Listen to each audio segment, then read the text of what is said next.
وآله وصحبه ومن والاه. اللهم اغفر لنا وتب علينا وارحمنا وتجاوز عنا. اللهم تقبل صيامنا وصلاتنا وقيامنا.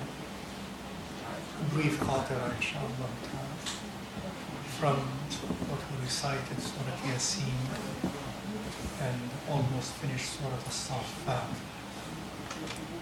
The Qur'an is full of beautiful lessons.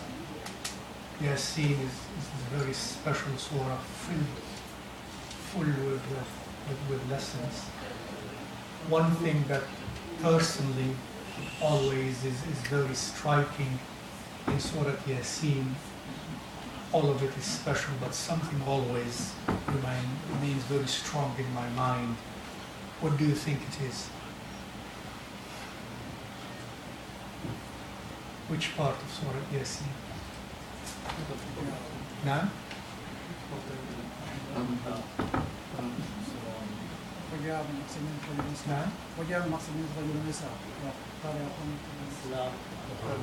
All Yā-Sīn is very special. Something that remains as a lesson for each individual one. I believe it is the end of Surat Yā-Sīn. أَوَلَمْ يَرَ الْإِنسَانُ أَنَّا خَلَقْنَاهُ مِنْ نُطْفَةٍ فَإِذَا هُوَ خَصِيمٌ مُبِينٌ وَضَرَبَ لَنَا مَثَلًا وَنَسِيَ خَلْقَهُ قَالَ مَنْ يُحْيِي الْعِظَامَ وَهِيَ رَمِيمٌ.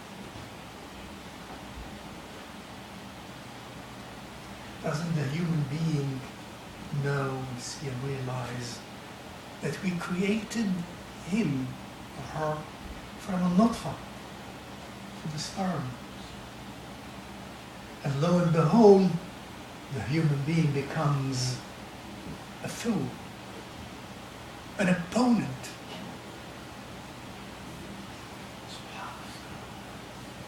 When we forget, may Allah help us remember this. Whatever happens to us in our lives, inshallah, may we never be, Ya Rabb, like those who arrogantly deny the Creator. وَالْعِيَاذُ بِاللَّهِ يَا لَطِيفٌ. May we not disobey Allah Azza wa Jal in any major way. And He subhanahu wa ta'ala, if we disobey Him in minor ways, may we always remember this.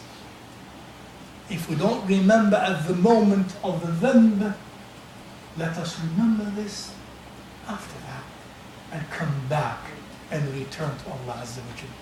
What am I? What am I? This human being now who looks so well, some look so special, some look so this and so that. What is it? Just a sperm. A person that, subhanallah, as one Salih said, what are you? You came twice from the channel of filth. Twice. Each one of us has come twice from channels that reject filth. لا حياء في الدين. The sperm ejaculated, that's one. And then when we come from our mothers, that's two. Each one and every one. This is what Allah subhanahu wa ta'ala willed to create us in this way so that we never forget. If I make a mistake, if I do wrong, if I, let me remember this. And especially when it comes to the dhunub with Allah Azza wa Jal, let us be very careful. Some human beings, their dhunub are so terrible, meaning they challenge the divine lordship.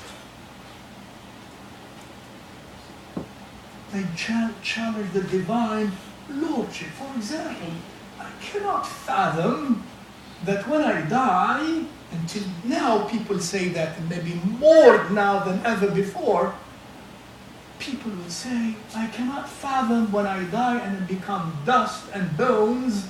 I cannot rationalize that. that I will be brought back to life by some God. Ya Latif. Ya Latif. So who's saying this? Hada wal Khasim. Who's saying this? One who was originally what? A nutfa. And imagine what's a nutfa. Vulnerable in every sense. Vulnerable in every sense. And then it grows. He subhanahu wa ta'ala makes it grow. He cares for it. He nurtures it. And then the human being says, there is no God. And there is no resurrection.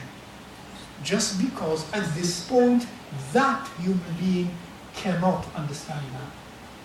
So if that human being cannot understand that, therefore it doesn't exist, their logic is. SubhanAllah. Allah teaches us always, doesn't He? The more we learn, the more we change our minds about things of the past. Who could realize that we are living now in an era when people, regular people, everybody can have an instrument, and in that instrument you have access to things in the world everywhere. Little thing. Who could have imagined that the human being would be able to do that? Now imagine a person 10 centuries ago, 30 centuries ago, how much knowledge in terms of the laws, the sunnah of Allah Azza wa Jalla one had compared to an average college student nowadays. Look how much Allah taught. What does this mean? It simply means I now know what I didn't know before. What before used to be impossible, and therefore at the level of what they think the divine, now this teaches me, well, what I say now is impossible. Who knows that I would discover, or we would discover knowledge that would make that even as clear as 1 + 1 = 2. The more we know simply should teach us that when we used to challenge certain things, it was because we didn't know enough. That's all what we should conclude, instead of now I know, therefore there is no God. Therefore there is no resurrection, because I cannot fathom the concept of resurrection in the way I currently understand the laws of nature. For some people that is. For some people that is. But for others it is as clear as 1 + 1 = 2. The human being from sperm becomes arrogant and deluded and forgets that he will be resurrected. Second, from Surat As-Saffat, what remains in your mind mostly from Surat As-Saffat?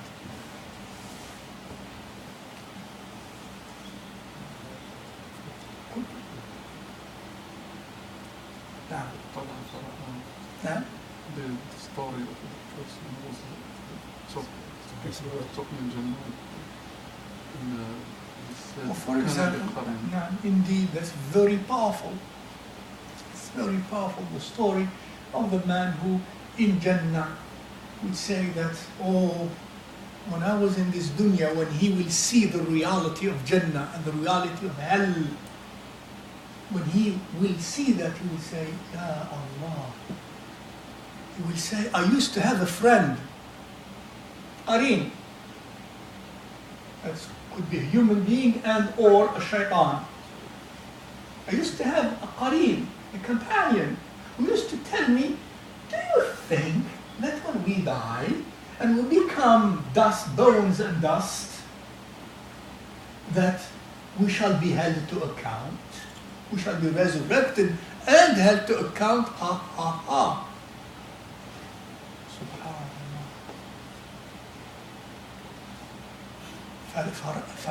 ماذا؟ إنهم بدلون فاطلع فرآه في سواء الجحيم. قال تالله إن كدت لتردين.